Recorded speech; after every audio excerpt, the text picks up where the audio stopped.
Don't mock. I'm not a fool. And people who know me personally know that I am not a fool. But I won't get into the details of those.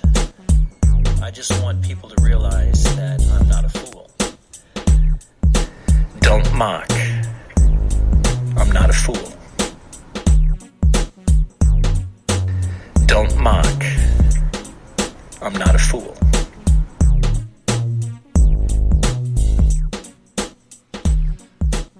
Hey there, and welcome to episode 62 of the Dumb Leaders podcast. We've been missing AWOL for a couple of weeks, and it's great to be back. It's the just before Christmas here in Australia, and I guess it's Christmas all around the world, isn't it? So, and it's just good to be back. We've got an observation, a question from one of our listeners. And, of course, we're doing our research in and around our traditional post-Christmas show, all those dumb things that leaders got up to at their office Christmas parties. So make sure you tune in to episode 63 of the Dumb Leaders podcast, because that will be highlighting some of the things that made news right around the world. But today, our podcast is focused on a question that we got from Gerry. And Gerry's from Mackay here in Queensland. And we're going through some horrible weather at the moment. It's incredibly hot. We've got bushfires that are affecting quite a number of the Australian regional areas. And it hasn't been the best lead into Christmas, but it's good to hear from Gerry from Mackay. I'm not quite sure what the bushfire situation is for those people up there in Mackay, but thank you for sending in your question. And Gerry's question was really quite a simple one. It was all about what are the best ways of challenging poor leadership. And I guess this is relevant for us here in Australia because there has been quite a debate around what poor leadership is. We've had a Prime Minister that went on holidays at a time where most people believe that, a lot of people, I won't say most, there was a large vocal percentage of the population that decided that now wasn't the appropriate time to be having holidays as the Prime Minister of Australia. So the concept of poor leadership is one that's really relevant in Australia at the moment. At the end of the day, people are entitled to holidays, but I won't get into that. So, but from Gerry's perspective, and I'm not quite sure what Gerry's perspective was when asking the question, but I'm certainly going to provide the handbook theory around the Dumb Leaders Handbook, because ultimately it's a really broad question. And I think, firstly, it's really important to understand exactly what we mean when we talk about poor leadership. So often I get people that I'm coaching and they say, my boss is a dickhead. Or the guy leading the company is a dickhead. And I always think to myself, I express it back to them. I said, so if your boss is a dickhead, what does that make you? How do you fit within that realms of what you're seeing, that subjective judgment that you're making around your boss? If they're a dickhead, that means that you're someone that's being, from a very factual concept, that's being led by a dickhead. So, sometimes when we place labels and judgments on people, it really doesn't serve us. But I think when it comes to poor leadership, it's about understanding what are the areas that are deficient in that particular leader, because that's where your strategies will come from. Your strategies will come from where that leader is deficient. So if we're talking about the concept of poor leadership generally, I can honestly say on behalf of everyone that works with poor leaders, welcome to the club, because ultimately you are going to come across people that you believe are poor leaders. But as per my previous comment, it really doesn't sort of sit well with us, because ultimately we're being led by someone that we're seeing as a bit of a challenged leadership. So, but this is definitely about context. So the strategies that some will tell you will be things like work to rule, only do what you're told, make sure things are in writing, do the minimum. Ultimately, the poor leader will be found out. And that might even be true in some cases, but along the way there's going to be casualties when you have a strategy around that, where you're working to rule, where you're working and doing the bare minimum. And potentially one of those casualties might be you, which ultimately is not a winning strategy. So because poor leaders have this amazing ability to deflect blame, to make others scapegoats, to get others fired. And after all, they've somehow survived to make it this far.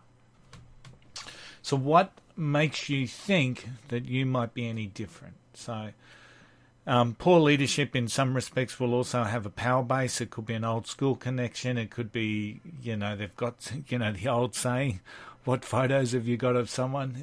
They might have a friendship. They might have some political persuasion. They might be in the right club. But ultimately their poor leadership hasn't stopped them from being your boss. And that's the really good, strong point that I want to make here. Ultimately, your subjective commentary around their leadership hasn't stopped them from becoming your boss. They've got something. They've got something. And one of that somethings certainly that they're missing is that they're obviously not looking after their people, because if they were looking after their people, I wouldn't be getting questions like this on a daily, weekly basis. So what it could be in terms of their own power base is that they might get results. They might be able to dodgy up some occasional figures. I knew many of a leader that would dodgy up some stuff. They might manage based on fear. But this, once again, the simple fact is that this poor leader is currently your boss. And the strategy is really simple from my mind.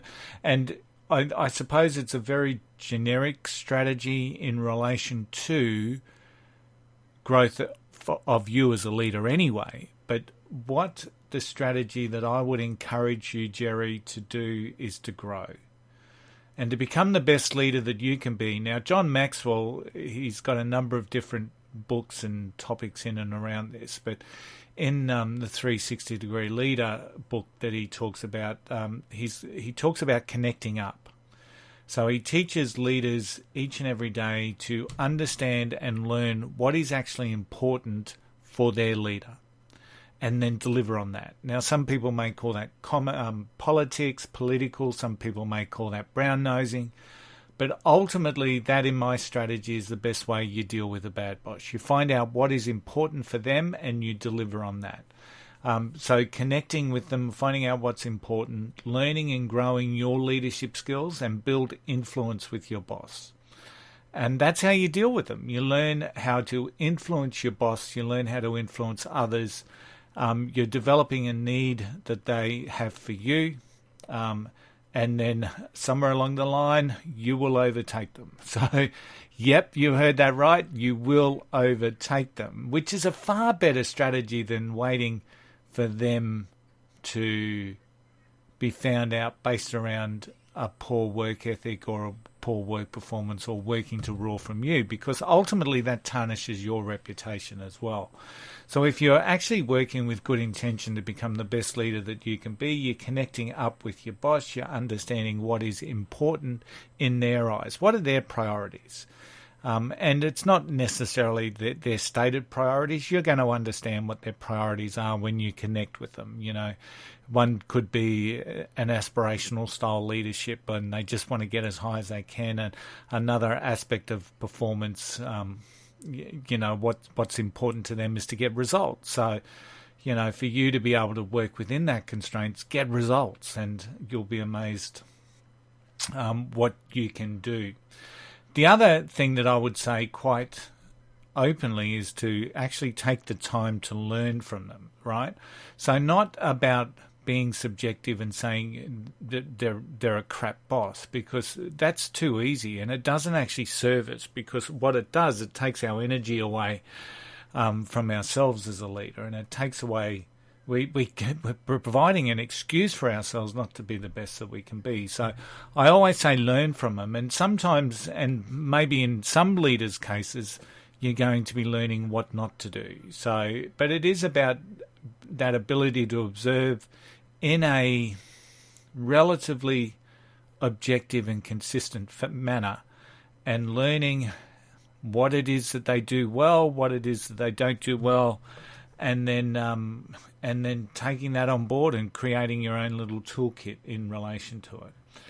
And in my mind, by doing that, by connecting with your leader, understanding what's important for them, delivering back on that and learning from them, you stand a much better chance of overtaking them in the leadership stakes than in overrunning them with poor performance, because your poor performance will unfortunately have a detrimental effect on your reputation and your credibility as a person. So when we come back from Christmas, so our next podcast will be our regular annual event where we look at all the dumb things that leaders got up to this holiday season at Christmas parties. Always look forward, always get a big kick about researching that. But when we come back, I'm going to dissect this particular question a little bit more, and we'll look into specific leadership skill sets. And we'll probably start with something like communication, because one of the clear things that I see in poor leaders is their inability to communicate. So we'll have a look at that first, and we'll have a look at give you some strategies and some tips on how you can communicate to improve your leadership. Thanks again for the questions, Gerry. I hope that you've taken something away from that. Today is the day before Christmas here in Australia, so wherever you are, I hope you have a magnificent holiday Christmas season. And until next time, I shall see you then. Bye for now. Don't mock. I'm not a fool. And people who know me personally know that I am not a fool. But I won't get into the details of those. I just want people to realize that I'm not a fool. Don't mock. I'm not a fool. Don't mock. I'm not a fool.